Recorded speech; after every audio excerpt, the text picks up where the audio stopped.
So just getting situated here. We'll let people join us. Excellent. All right, so we'll get started in just a moment here. We're going to just let people hop on in and join the stream. So here we are for episode 7. Just letting people tune in. We're going to get started in just a moment. For those of you who may be joining us for the first time, you'll see captions. Those captions right now are only available on our Facebook Live, but we are also streaming on YouTube Live for those who prefer to watch over there. Again, we'll be getting started in just a moment. Yeah, just letting people trickle in here. And we'll be setting everything up. Hello, Matthew, Ravy. Thanks for joining us today. Just giving it a few more moments as people join us here. Getting started shortly. We've got a really awesome episode today that I'll be introducing momentarily. And excellent. So we're just about 10 seconds away from starting here, just giving it a few more moments as people join in. As a reminder to those who are tuned in, feel free to ask questions at any time. Hello, Christopher Matthews. Welcome. Thanks for joining us. Feel free to ask questions at any time in the chat section throughout this conversation. We'll try to get to all of those. And if you're watching this stream, please share it. You can click the share button so other people can tune in while we're doing this. It's going to be a really awesome episode today. All right, so let's get started. Welcome to episode 7 of Feeling Through Live. We're talking with Mike Taylor, who just finished his junior year at Hofstra. And the overall topic for today is Mike's journey in redefining his relationship to blindness. But we'll also be talking about his passion for assistive technology and really what the future landscape looks like for someone who's about to enter his senior year at a time that's certainly has a degree of uncertainty for all of us. So we'll be covering all of that today. So before we hop into that, Mike, why don't you say hi and introduce yourself? Hello, everyone. I'm Mike Taylor. I just finished my junior year at Hofstra. I live in Westbury, Long Island in New York, and I'm an IT major and hope to embark in the future with assistive technology. Awesome. Thanks, Mike. Well, again, hi to everyone who's joining us. Hi, Barbara. Hi, Lisa. Hi, Alice. If you can share this conversation on your page, if you're watching on Facebook, that would be awesome to get more people in here and get this discussion going. So without further ado, Mike, there's so much to get into today, but I want to go back to the beginning and talk about your childhood and talk about maybe if you could share with us some of the challenges that you had growing up. Yeah, so from when I was very young, I always had issues connecting with the other students in my school because I was the only visually impaired student, and I went to the regular neighborhood public school, and since there was no one else like me, I had a hard time connecting with the other kids, and they didn't really want to connect with me. And I had a few good friends that I was able to get along with really well, but most people just didn't know how to deal with someone who had a visual impairment, or they didn't want to, or they weren't sure how to, or a combination of all three maybe. And it just led to some bad experiences. Some kids were mean, not even that they were trying to be in some cases, but a lot of times they just didn't know how to handle the situation. And it kind of created a closed off mentality in their mind. They would see, oh, it's the blind kid coming. Let's all scatter. Let's all run away. Let's do something else. And it just wasn't a pleasant experience. Yeah. And so is that something that you were do you remember the first time you were really aware of feeling like you were different or being outcasted from your peers? It had to be probably in the first and second grade. It was probably the first time I realized that I was the one kid sitting alone on the playground, and everyone else was running around playing with their group of friends. And that was probably the first time I realized what was going on. So what did, just to get a better sense of you, I know it's different for everyone. In your case, did you find that it was more just being excluded from people? Was it kids being like really like outwardly mean to you? Was it both, or what was your experience like in that regard? In terms of the kids being mean, I think in a lot of cases, yeah, some of them they were mean and they knew it. They were trying to be mean, but a lot Mm. of times they just didn't know that what they were doing was mean and hurtful, and that's why it led to the feeling of exclusion. Like for example, this was a little bit later on, but for example, in middle school, when we had, I think it was sixth or seventh grade, we had this no, actually no, it was late elementary school. Actually, I'm getting the years mixed up. I'm sorry. We had this assignment where we made this giant American flag on the wall of the hallway, Mm. and everyone would had to write a quote that they felt this was inspirational, and attach it to this giant American flag on the wall. Mm. Everyone else had a little square, and the whole point was they were supposed to handwrite it. And since I couldn't handwrite, they were trying to say, "Oh, you don't have to do it. We don't need to hear your quote. It's not important." And they just kind of wanted to exclude me from the experience, and not so much the faculty and the staff, but the students who were supposed to help me. Mm. They were like, "Do you really need to do this? Do you want to do this? I don't think you should. I don't think you have to. I don't think you're supposed to." Mm. So obviously now, as a young adult, looking back on those childhood moments, how would you describe the mentality that had started to form for you in the way that you kind of like moved through the world and perceived others and your relationship with others? Well, it started to give me the idea that I was blind before I was a person. Mm. So I was the blind person rather than the person blind. So that kind of brought me into my own mire in a way, because if you're made to feel that way and you think that way, you're going to become discouraged when you meet anyone or endeavor in any relationship. So it kind of didn't lead to the greatest experience throughout middle school and most of high school. Mm. So was there a moment or a place where that started to give you a different perspective or understanding of who you were and like your ability to connect with other people? You mean like a time where I decided to change the trajectory of where everything was going? Yeah, I mean, I guess referring to like I know that you attended Camp Helen Keller for quite a long time. Is that correct? Yeah, I started attending Camp Helen Keller from the age of about 5 or 6 years old. And can you, for those who are watching today who might not be familiar with Camp Helen Keller, can you tell them what that is? So Camp Helen Keller was a summer day camp. It ran for about 2 months, 1.5 to 2 months, and it was for all kids who were blind or visually impaired. Mm-hmm. And I went for about 7, 8 years, and it was a lot of fun because we did adapted activities, and I got to really hang out with other kids who had the same challenges as I did for the first time. Mm-hmm. And it made a difference because I'd never had the experience before, because I was the only visually impaired kid growing up in my town. And so you said you went first when you were 8 years old. Is that correct? No, I'd say 5 or 6. Oh, 5 or 6. Correct. Yeah. Okay. So and so, what was that like going to Camp Helen Keller for the first time? What was that experience like?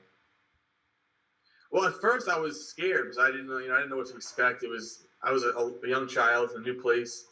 But then once I realized that everyone there was somewhat like me, I liked it right away, and I felt like I really fit in, and it was just a lot of fun. And I'm just just basing off of what you talked about at school feeling like very different from other kids. What was it like specifically to be around all the kids there being in the same boat as you, essentially? It was a completely different thing, because instead of feeling like I had to try hard to fit in, I just fit in naturally. Mm. So it was a completely different experience, and the way I had to handle it was a lot different.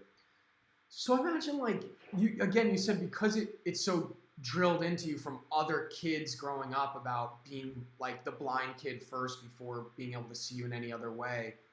When you're around a bunch of other kids that were blind or low vision, were you able to kind of like quickly like put that aside and not have to like deal with it, or was there still kind of the residual feeling of like that part of your identity even when you were around other kids that were the same as you? Well, it couldn't be flicked off like a light switch. There was still that, like, I had that kind of feeling that maybe I had to be a little cautious because maybe the same thing's going to happen. Are they going to act the same way? The level of blindness maybe would vary, so I didn't know if they would maybe treat me the same because of that. But once I realized that it wasn't going to be an issue, like, I kind of, my guard was let down, and I really was able to make connections that way. If you're just joining us now, we're talking with Mike Taylor, who just finished his junior year at Hofstra, and he's talking about his experiences growing up. First, the challenges of being blind and having a lot of other of his peers that were not so kind to him, but also being able to attend Camp Helen Keller, which was a camp for campers who are blind or low vision, and being around a bunch of kids like him for the first time. If you're joining us and you have any questions, feel free to write those in the chat box throughout, and we'll certainly try to get to all of those. And also, if you're enjoying what you're hearing so far and you want to click the share button, if you're watching on Facebook, to share it with other people, that's great. And hello to those watching on YouTube. So Mike, continuing here, just do you have like a favorite moment from camp that stands out? I know I think of camp fondly when I look back at it. I had some good camp moments too, but is there like a favorite moment or thing that you did there that stands out in your memory? Let me think now. I gotta think back a little bit. One of the most fun parts was preparing for the end of year show that we put on every year, and doing the show was fun in itself, but the preparation was even more enjoyable. So we would have a lot of good laughs because they would have to explain to us how we were putting on these plays and things, and it was just sometimes it was just funny because they would have to show us in a different way because we have to do a certain dance move, for example. They can't just demonstrate and have us look at them. Mm-hmm. They would have to tell us how to position our body, and sometimes some of us would get it wrong. And it was just funny. It was just a lot of fun, a lot of laughing. It was very enjoyable in general.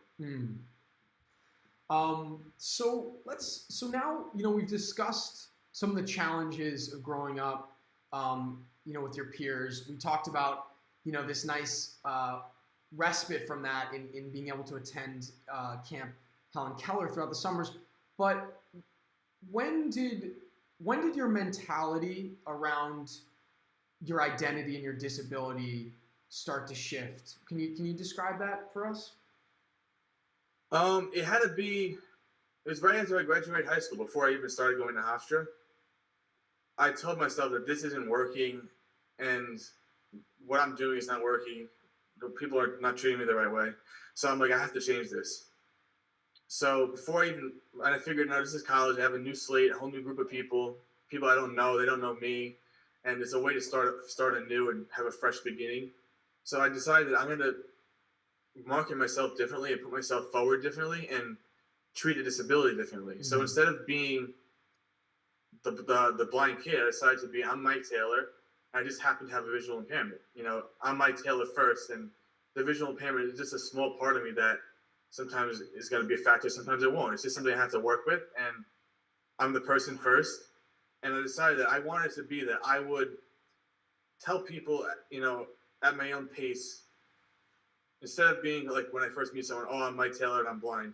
I'd rather just focus on other qualities of myself. And then if a situation came up where I had to talk about my disability, I would. And I would make it seem like it was a smaller part of me than I had in the past. And it really worked well. That's amazing. And so just to clarify that a little bit, because I think, for a lot of people may not be familiar with like person first kind of mentality around disability. Can you talk about that like a little bit more about what that means? I mean, I know you described it really well, but like, can you talk about a little bit more like what it means to be like coming from like a person first standpoint? Can you elaborate on that a little bit? Yeah. So a lot of people that I've seen, and this has been happening too, is that they get into a position where they let the disability define them rather than defining the disability themselves. So in other words, being able to shape what the disability means to them and what it will and will not enable them to do, rather than saying, oh, I might be visually impaired, or I may be hard of hearing, or I may be in a wheelchair, so I can't do this, or I can't do that. It's more so saying, I can do this and I can do that, but I might have to do it differently. And it's a situation of being able to make people understand this disability without making it seem like it's too big of a part of yourself to affect the way you have a relationship with someone. If that makes any sense. Yeah, no, that makes a lot of sense. So is it safe to say, like, it's fair to, it's not like you're ignoring the fact that you're blind, but you're just not letting that be like the thing that defines who you are. That's just one of many parts that make you up. Exactly. It's one of the parts of who I am, and it's just something that at certain times is more of an issue than other times. But I don't, I let people know of my other qualities. I demonstrate my other personal qualities first, and then if, like, for example, if it comes up that, oh, I have to write something, obviously I'm not going to be able to handwrite, so I'll ask for help, or I'll see if someone will write for me, and then I'll just go back to being myself. I won't dwell on that, or I won't think extra about the issue. I'll deal with problems as they come up and focus on portraying myself as Mike Taylor rather than as the blind man. Right.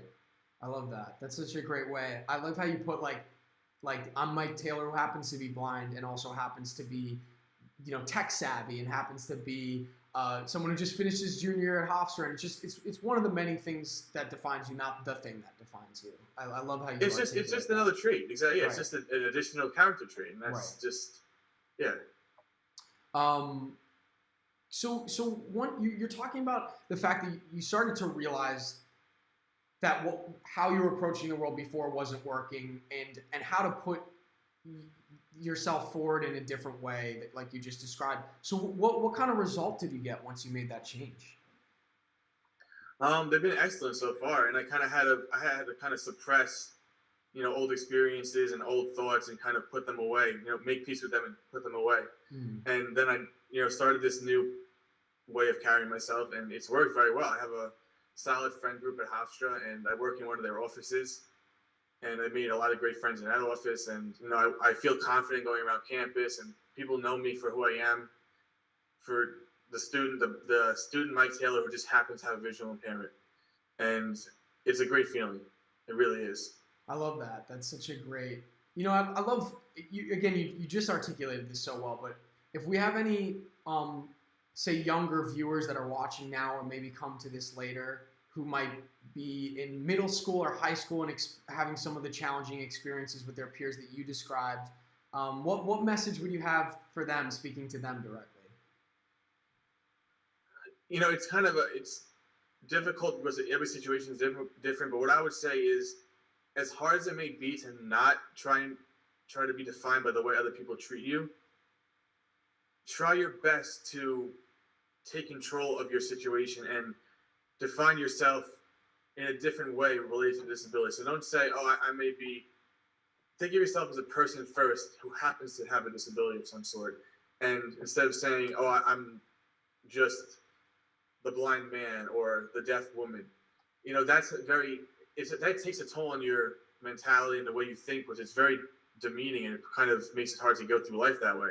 So if you turn it around and say, oh, I'm the smart person, this very smart, capable person who happens to have this challenge, and I will get through it, it makes a huge world of difference. And if you feel confident about yourself, other people will feel more confident being your friend and dealing with you and wanting to talk to you and do things with you, and it just makes a big difference. Yeah, well said.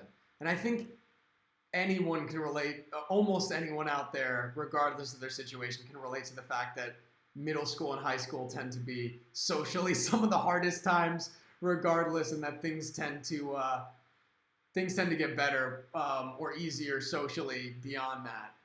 But I think that's a great specific message that you just shared there. So now we're at the part where you're in college, and you've been able to redefine your relationship to yourself, and therefore get a different, much more positive result from others. Build a community there. Can you tell me about, now obviously having just finished your junior year, you're about to head into your senior year.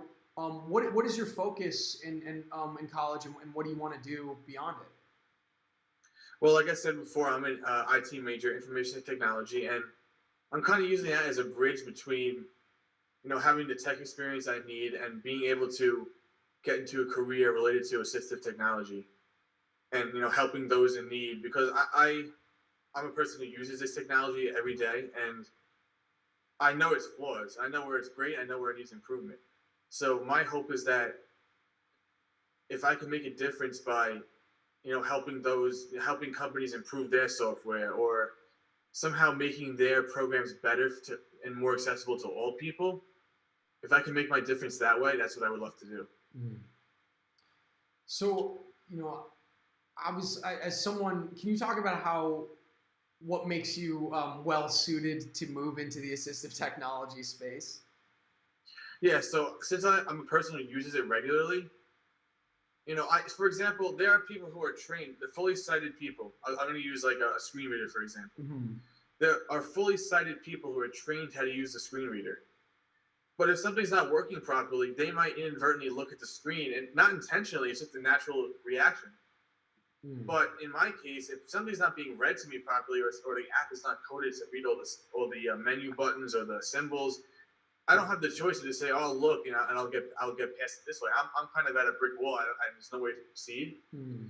So being someone who actually uses the technology and has no choice but to use it in its fullest, I know I have probably a more solid understanding of where the problems are, mm-hmm. that someone else may overlook if they just were simply trained on how to use it and don't use it regularly in their own personal life. Mm-hmm. Mm-hmm. So I think I can market myself as someone who has such a strong understanding of this technology that I could come to a company, evaluate their software, present them present a report of where the problems are, recommend how to fix them, even fix them myself in certain cases, and then make the argument that, since you could reach more people now because your software is more accessible, you'll have more customers and you'll have more revenue.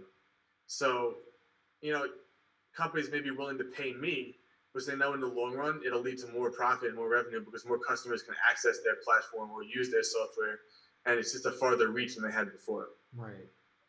Can you talk a little bit about some of the technology that you use in your day-to-day life for as far as accessibility goes? Yeah, so I use an iPhone, an iPad, and a Mac, all with VoiceOver. And on my Mac, I also have a boot camp partition with Windows 10, and I use JAWS for Windows on there occasionally. And can you just explain what that is for people who might not be familiar? So VoiceOver is basically Apple's built-in screen reader. So in other words, it reads out elements on the screen that may that could be a text. It could be an image. Let's say you're in the phone app on the iPhone.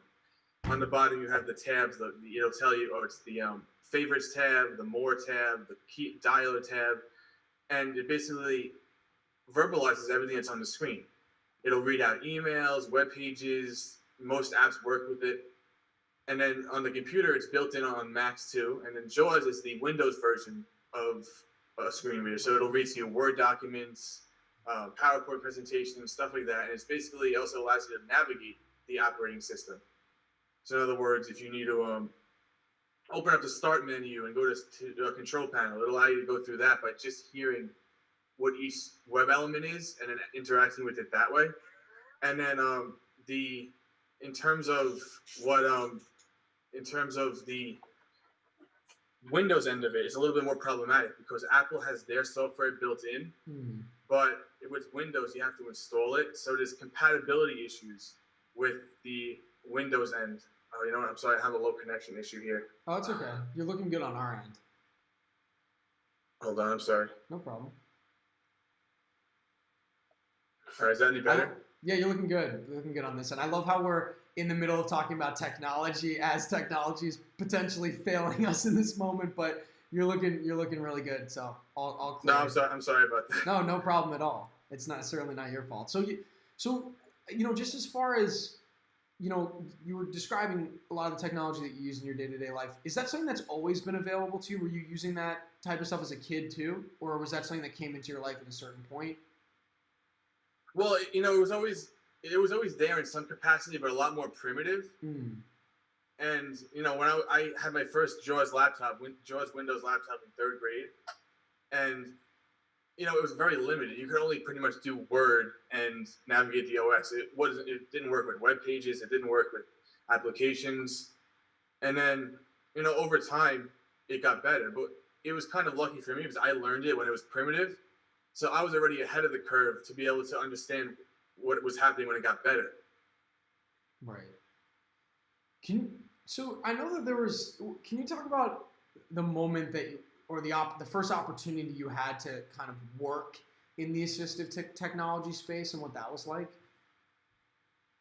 Yeah, so actually, I had my first summer internship. It was the summer before I went into my senior year of high school, and I got an internship through Helen Keller working at Hofstra. And my job was to evaluate their website, to go through using a variety of different screen readers and software platforms, Windows, iOS, and evaluate it with different screen readers and different browsers. And I had to make a report of all the accessibility issues. And some of them were different based on what operating system you were using. And I made a detailed report, and that report got passed on to the tech department at Hofstra. And they were able to fix most of the issues. And I went back a year or so later and I went back on. Only a few of the issues were remaining, and they had fixed most of them. And there were actually some new problems. And that's another issue that happens in the assistive tech department is when there's an update, a lot of times they don't realize that they break something that had previously worked. So like there have been times when I'm using, for example, the Pandora Music app on my iPhone, and it's working fine. And all of a sudden they release an update, and then the voiceover accessibility is gone after that update. And it's the most frustrating thing because you can't revert back, and then you just can't use your app at that point. So I'm always careful of updates. I wait for some time to go by before I even install the update. Right. And I wait to hear what people are saying about it. Exactly. The dreaded update. I think that goes for a lot of things. I know every time like a new Mac OS comes out, like people are like waiting quite a while to update their computers to make sure all the bugs are fixed with the update before they do it. But I'm sure that can be really frustrating, particularly when certain things that were working before are no longer working. Yeah, and like for example, I'm still using on my iPhone. I'm still using iOS 12, and I know we've been on iOS 13 for a while, but there are still some voiceover bugs that I can't. That would make it so frustrating to use on a daily basis. So I stick with the more stable software at this point. Yeah. How this might be a hard question, but like, and I'm sure it varies from company to company or device to device, but like, how receptive do a lot of these companies seem to, first and foremost, making sure things are accessible, and then beyond that, continuing to ensure that they're accessible? Does that seem like a priority for a lot of places? Does it vary greatly depending on, the device, or how would you kind of speak to that? It varies by company. Like for example, Apple, they're great. They've been doing the voiceover. It's built into every iPhone. You pull out any Apple device out of the box and it has voiceover on it. You don't have to install anything. You don't have to find a disk and put it into your computer. You don't have to try to sideload software that's not really compatible. It's built in and it works. And Apple is very big on accessibility. That's one of their main things that they tout themselves for, and they do a great job. Now, on the other hand, Google, they're very, very behind. For example, Android doesn't even have a universal screen reader built in yet. They have apps you can install, but they only work with some programs and not with others. And sometimes you have to use 3 different screen readers, and they don't interact with each other. So you have to turn one off and revert to another one. So some companies are very far behind. Some companies are with it. And my goal is to make it so that more companies, maybe not so much with these big ones like Google, but like even smaller companies, my goal is to make it so that more of them are the ones that are with it, with accessibility, and less of them are far behind like Google is. So in short, you're basically saying that we should have had this episode sponsored by Apple. Is that what you're telling me? No, I talk about Apple because I use their products and they work well for me. Yeah. And I probably would recommend an iPhone to anyone with a visual impairment just because of the great optimization of the screen reader. But I'm not. To each their own with technology. If you prefer Windows or if you prefer Android, that's fine. For me, Apple's work the best. Right. So, but also just to get back to the internship you described, it sounds like to be able to have that kind of impact from your first internship, where you were able to spot changes on a often used website that actually ended up, that ended up being addressed and bettered. That's quite an amazing thing, impact to be able to have with your first internship. I'm sure that made an impact on your desire to pursue that as a career.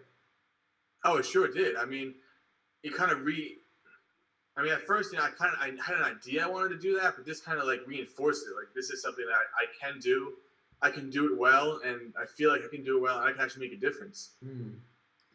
I got to tell you, Mike, I had some internships in college, and none of them were as interesting or as impactful as yours. So you're definitely a really lucky guy for being able to have an opportunity like that at such a young age that also really helps set the path for you moving forward and what you want to do. So that's really great to hear that there are still some internships out there that are actually worthwhile.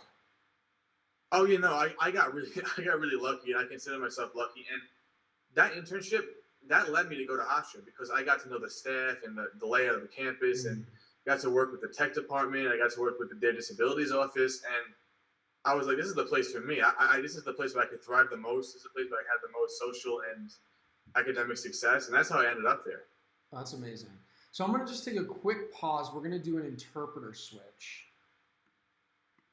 So just let me know. Are we all set?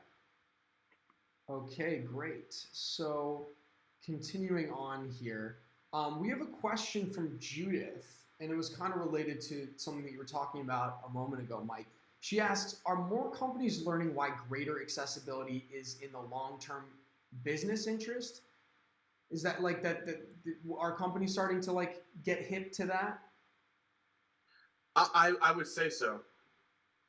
And the reason why I say so is because as the divide grows bigger between the accessibility with different companies, in order to remain competitive, like for example, if Google wants to sell smartphones to a lot of visually impaired people, they're going to have to become more competitive and make their software better.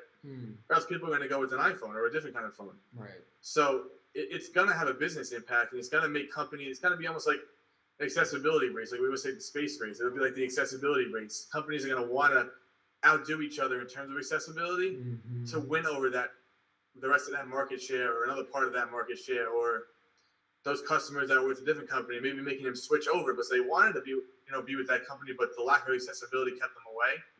And it'll be kind of like definitely not I don't want to say a battle, but it'll be a competition. Yeah.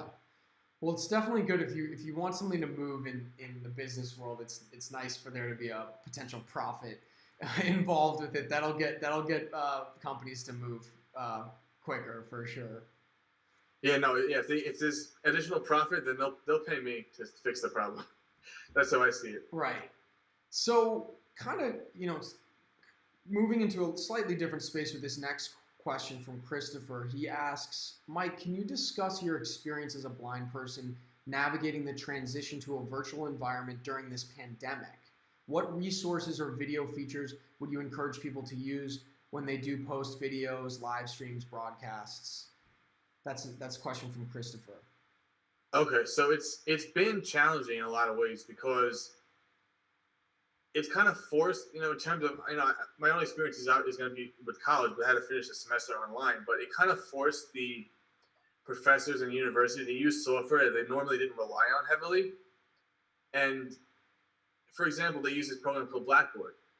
And I got away with never using it because I had the opportunity to go to a professor's office to talk about assignments or email them something or to see them in person, but that was taken away because of the coronavirus pandemic. And now the professors were relying heavily on this Blackboard software, which for me was unusable. It was very poorly optimized to work with screen readers, and it just wasn't accessible. So it kind of opened my eyes more to the fact that there's more software than I thought originally that needs help and needs work. So that was a big part of the transition. And then I had to find out different ways to do things. So I had to, rely a lot on email and other platforms besides this Blackboard. And in terms of what video streaming platforms are good for screen reader use or anything like that, VoiceOver and Zoom work pretty well. VoiceOver and Skype are just okay. VoiceOver and any of the Google video chat programs is atrocious. It doesn't work at all. And if you want to use the Windows side of things, JAWS with Zoom is fairly decent. Not as good as VoiceOver. It works fine. And as far as Android goes, I have no idea. I don't use Android, but I'm sure it can't be great. Mm-hmm. I'm wondering, do you know how many students there are on campus that are visually impaired?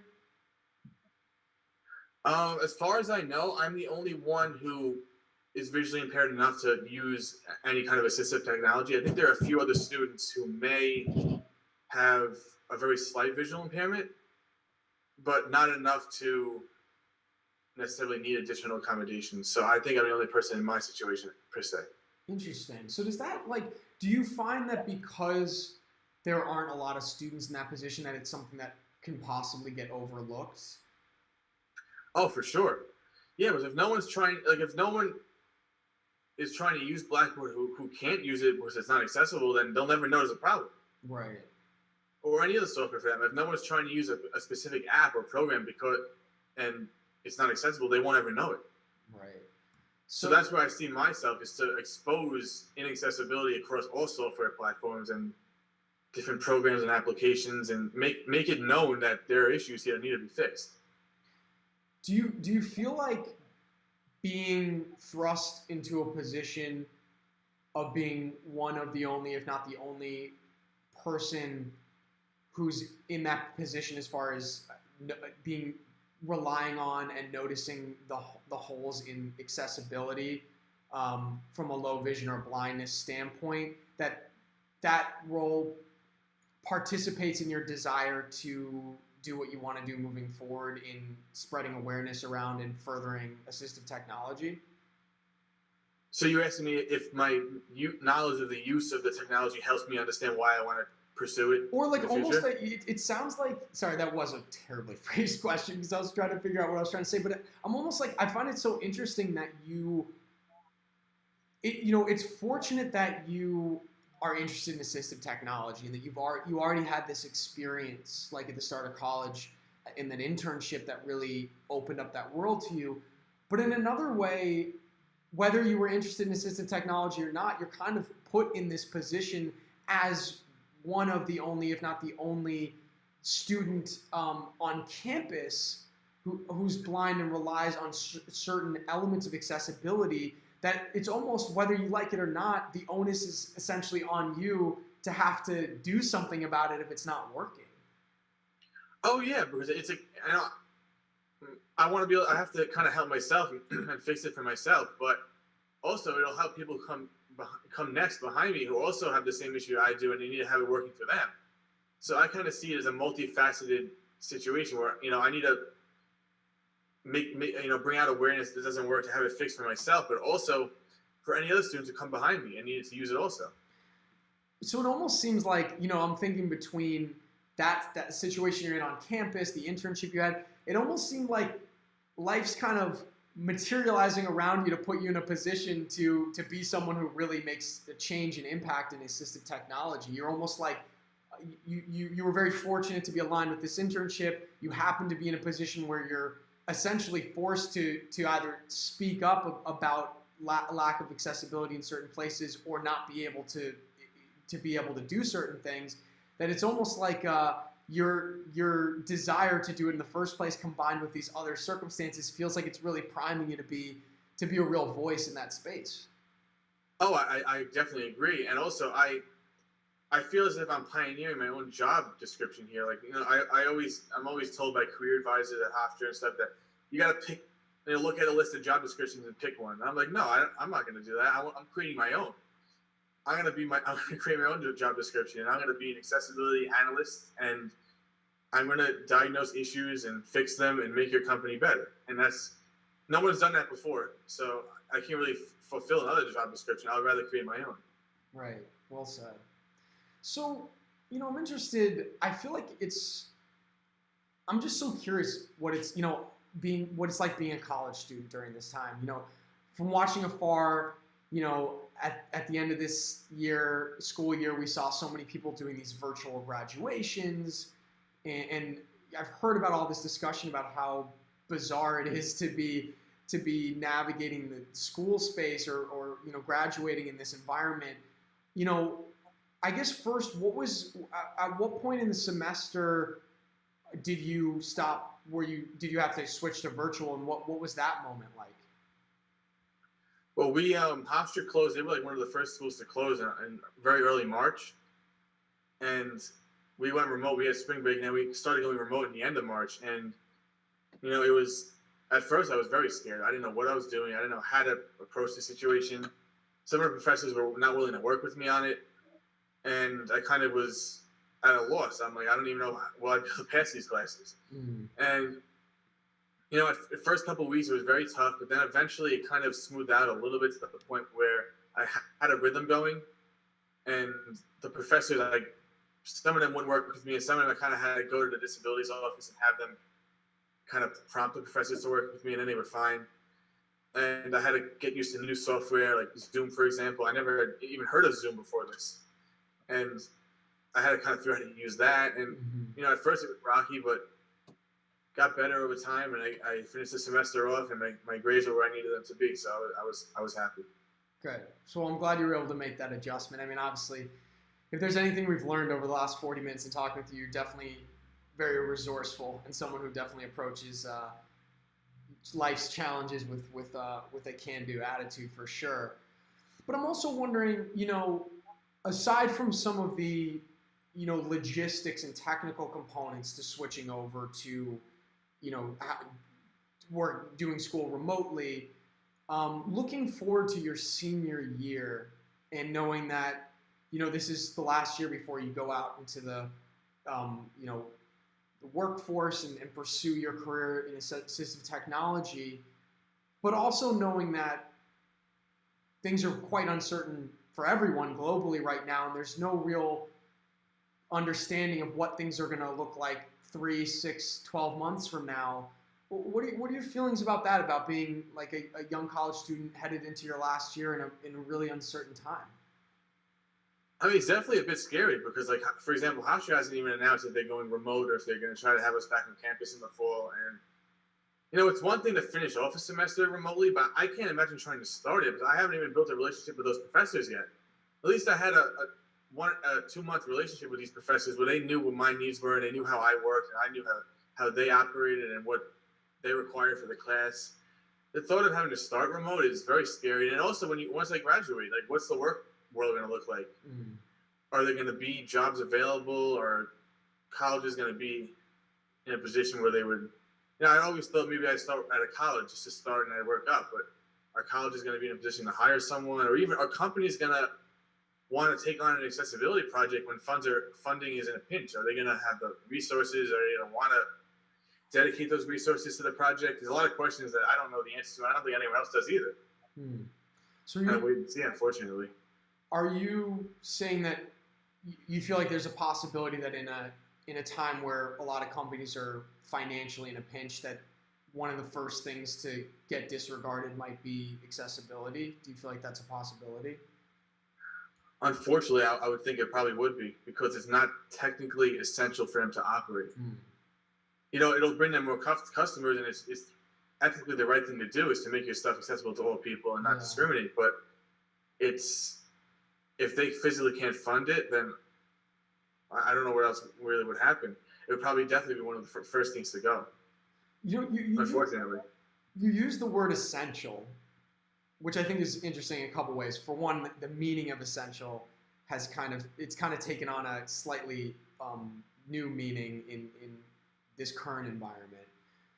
But before we were talking about companies' impetus from a business standpoint to address accessibility and how that might translate into more dollars for them.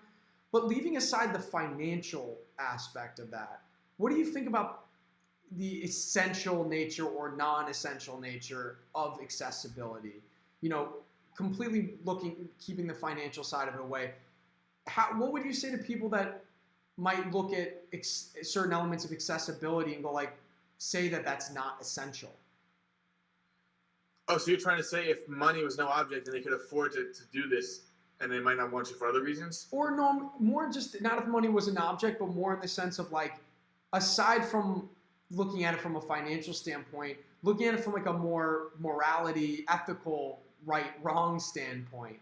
And that through those eyes, that sometimes things that someone might call certain elements of accessibility not essential. Like what would you say to that? I think that's wrong because you're discriminating against part of your user base in that case. If you're saying, oh, this group of people can't use my software, that's a form of discrimination. Right. Because everyone should be entitled to buy any piece of technology and have it work for them. And unfortunately, it's not to that point yet. We have to kind of pick and choose the products that work best because not all of them are optimized to work at all with accessibility features. Mm-hmm. So I feel like as a company, I would think that would be part of their core goal is to reach as many users as possible. I would hope. It's interesting to think about that responsibility beyond the financial responsibility. You know, I can't help but think of, I believe it's in this July will be the 30th anniversary of the ADA, the Americans with Disabilities Act. And though that's something that I'm still educating myself more about, you know, I know that a lot of it was around redefining how we think and approach disabilities as an inconvenience or something that needs to be dealt with, and understanding how it's more tied to like human rights and providing what is right for all people to be able to enjoy in all things. And it just feels like I can't help but notice that the 30th anniversary of the ADA is coming up, and this just feels tied to that in some way. Yeah, and it's kind of crazy that in 30 years, we're still at a point where things are still far from where they need to be. It's kind of crazy, isn't it? It is. It is. I mean, but in certain ways, unfortunately, it's not. If we kind of look at what's been happening the last week and much longer than that in the country, unfortunately, certain things that we would have hoped we would have progressed beyond are still very much an issue and very much an immediate problem that hopefully won't persist, but hasn't seemed to be addressed in the way that would change it. So, you know, unfortunately, there are these things that you'd think over time would be addressed that are not. But I think all the more important that someone like you, who has the technical know-how and the desire to change things, it's all the more important for people like you to be out there advocating for this, educating people, and really working hands-on in your case in assistive technology to make it better for everyone. Oh yeah, and I agree, and I you know, not just for myself, because I need to use this software, but I want to help other people have to use the software too. I want to make a difference that way.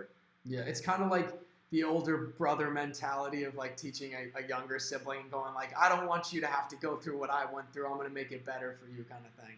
Although actually, I think a lot of older brothers probably beat up their younger siblings, so maybe that's not a good analogy. I don't know. No, it would depend on the case, but I know what you mean. Yeah. So we have another question from Christopher. He says, do you have any advice for fellow students to improve on accessibility on virtual platforms, some that may be overlooked for sighted people? For example, identifying oneself, talking through any technical difficulties that can be seen but not heard, etc. Do you have any advice there? That's kind of a little difficult because a lot of cases are every case is different. But I know what he's trying to ask, and that could be like, for example, on Zoom, the hand raising feature it's not read out by VoiceOver for some reason. I don't know if it's a bug or they haven't edited it in. So like, if someone's raising their hand in a class, for example, it would be nice if they would say, "Oh, Marsha's raising. I'm Marsha, and I'm raising my hand," or "I'm Jeff, and I'm raising my hand." You know what I mean? It's some kind of indication that that person has their hand up, or else if I'm the meeting host, I'll never know. Mm-hmm. I'll have no idea. I'll just be sitting. They have their hand up for 15 minutes. I'll never know otherwise. Right. So that would kind of be an awkward situation. No, that's a good specific point there. Just for those who are still watching now, if you have any questions, if you're sitting here and anything that we've talked about has sparked a question, feel free to write that. We still have about 10 or so minutes left in this broadcast, and are certainly happy to address any questions that you might have out there. But continuing on, I'm wondering, you know, Mike, is there anything that we haven't addressed yet that is something that you'd like to speak about? No, I mean, if I will say that all this can kind of be tied together. You know, the first things I talked about in terms of the social aspect issues and the technology, it can kind of be tied all together in a sense where better technology and bridging that gap between what some people can access and others can't will kind of improve the social landscape, I think. Mm. Because, for example, I'm shut out of using a lot of social media, but it's just not accessible. And they don't bother to make it because a lot of it's photo based and they're on image descriptions. So I miss a big part of what a lot of people my age are into, and that's okay. I don't really know if I get along without it, but if you kind of bridge the gap with the technology, you can kind of help a lot of social issues too, I think. Well, at this point. Just out of curiosity, what social media is more accessibility friendly and which is not? Facebook and Twitter are the best. Their apps are most well optimized to use with VoiceOver. A lot of the other ones like Snapchat or Instagram and a couple of the other older ones, they're not designed to work with VoiceOver. Because they assume that if you can't see the images, why would you be on it? That's what they assume. And what would you say to someone who's making that assumption? I think that's a terrible assumption, because even if you're not seeing the images, someone could post a caption. Or what if you want to use it for a business purpose? If you have a business, you want to have an Instagram page, and you don't really care about the photos, you want to just get news out there. You should be able to use the app. Right? That's a ridiculous. If that's the company's mentality, it's just ridiculous in my opinion. So part of it too is just it sounds like assumptions can be a pretty dangerous thing to work off of, in the sense that a lot, particularly from people who aren't connected to or part of say the blind or low vision community, it feels like a lot of assumptions that someone might make about that community would be pretty wrong.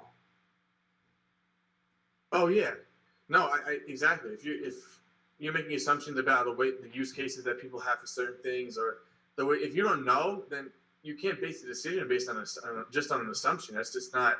It won't work that way. Right. Yeah, I think that's. Sorry, go ahead. I'm sorry. Continue. No, I'm seeing improvement. Like a lot of lately in a couple of apps I use, I noticed in the description of the update that it says improvements for VoiceOver users, and so I'm kind of having hope that some app developers are realizing that they've been behind and they're trying to make it better, and they're kind of foregoing those old assumptions and they're trying to make a difference. So there's hope. Great. I'll actually want to come back to that point in a moment, but we have another question from Alana who asks, you touched on being worried there might be discrimination based on the level of visual impairment as a kid at camp. Did you encounter that, or was it just a worry going in? No, I can't say I ever saw it. But I'm sure. Actually, no, I didn't really saw it there. But there were cases where, there were maybe kids who had enough sight to play video games, and I can't play video games, so it would be kind of an issue in that. And that's all they wanted to talk about, and I kind of felt left out. But it was never really an issue of blatant discrimination. So back to the point we were just talking about a moment ago. Are there specific technologies that you'd like to see happen in the future, or that are maybe emerging but not quite there yet? There are some that, for example, there's a software being developed that's kind of they have it in a primitive stage in an app called Be My Eyes, where you make a call to someone who's a volunteer, and they'll describe something that you want them to look at, or if you have a package of a food item or any kind of thing in a package, they'll be able to read the outside of the box. You use the camera on your phone to show them what it is, and it works well, and it's purely volunteer based. So it's kind of nice that the people on there, they care, they want to be doing this, they're not forced into it. But I kind of wish that they would expand it more. So, for example, you could be walking in New York City and you have the phone out, and you could have someone telling you, "Oh, where's building 106 Fifth Avenue? Where's building 106?" And you get in the building, where's the elevator? Or where's room 204? Or what's the nameplate on the door say? Stuff like that. I wish they could expand it more to be more of a traveling sighted companion, but virtual, if you know what I mean. Yeah, no, that makes sense. But I guess, so just kind of using, in this case, an app that is really actually good and serves a purpose, but being able to add essentially other features to it to make it even more useful. Exactly. And even if they make it, you could open up a new field of employment here. If you could say your job is to be a sighted assistant for someone with visual impairment, and then your job is to work at the call center and you look at a computer monitor and you take calls from people who need sighted assistance. If there's money to fund it somehow and the company can open itself up and maybe originally start as a nonprofit, but eventually get enough money where they can be for profit, then I can see it becoming a whole new industry in a sense. So, and just for those who are interested in Be My Eyes, Alana has actually just shared a link to it on our Facebook stream, and for others, you can go to BeMyEyes.com, or I guess you can just search for it in the App Store as well. Is that correct, Mike? Yeah, it's available for iOS, and I'm pretty sure it's on Android too. I wouldn't see why it wouldn't be. I'm almost positive it's on Android too. Very cool. Well, yeah, that sounds like things like that are. I love also the fact that it's like volunteer based, but also, as you described, is still really effective. I think you describing the fact that people want to be there and want to do that is just really awesome. That there's an app that functions that way, that's able to have enough people who desire to help to make it a worthwhile piece of technology. And I think there's such a cool concept behind that. And I've used it effectively a few times. I've used it to read, like, for example, a couple weeks ago, I was making a microwavable TV dinner, and I couldn't scan the barcode for some reason to get the instructions on how to cook it. So I made a call in there, and someone read the instructions off the box. And it worked really well. And I've used it a couple other times too, and it's useful. That's amazing. Well, again, to anyone who's listening or watches this later, if you're interested, download that app go to BeMyEyes.com, and you're hearing it straight from a user that it's really helpful. So if that's something that interests you, definitely get on there. You mentioned scanning the barcode to get the instructions. I'm actually not familiar with that. Is that something that's common with a lot of products? Can you talk about that? It's actually unfortunately very uncommon, but every once in a while you'll find one where you scan the barcode, it'll give you the instructions. If it's a food product, it'll give you the cooking instructions, or if it was anything else, like like a chair or something, it'll tell you how to assemble it. But it's very rare. I wish it was more common because the barcode scanning is very powerful. Yeah. But the company has to embed that data into their barcode in order for it to work. Yeah, that sounds like really cool, because I didn't know about that. And also something that, like, anytime you're instituting something like that, there's a bit of a learning curve, so to speak. But it sounds like something that once it was set up would be pretty easy to execute. I mean, again, I'm not someone who's an expert in that field, but just kind of using my reference points of knowledge, it feels like that's something that should be more widespread. It should be, and the company has to be willing to embed that data into their barcode. But it's not a tremendously resourceful, demanding thing to do. It's not very resource demanding. So the company would have to be willing to and put a little effort into it. But I think it would be so useful if they could do that. Yeah. So we have a couple minutes left here, and with the last couple minutes, and obviously, if there's anything else you'd like to talk about, Mike, please feel free to do so. But something that just came to mind of something that we were just talking about a moment ago was assumptions, and I'm wondering, are there other assumptions that you often encounter that are ones that you'd like to use this platform to help dispel? Oh, I encounter a ton of assumptions. The biggest one is, everyone's disability is different, but the biggest one I used to get, not so much anymore, but years ago I used to get, oh, do you need the elevator? Even though me personally, I'm perfectly physically abled. So it was fine to figure out if someone has a visual impairment, they automatically assume they can't use the stairs. So that's just one example I always think of an assumption. I haven't seen it as much anymore as I did, but it was always an issue. It was annoying.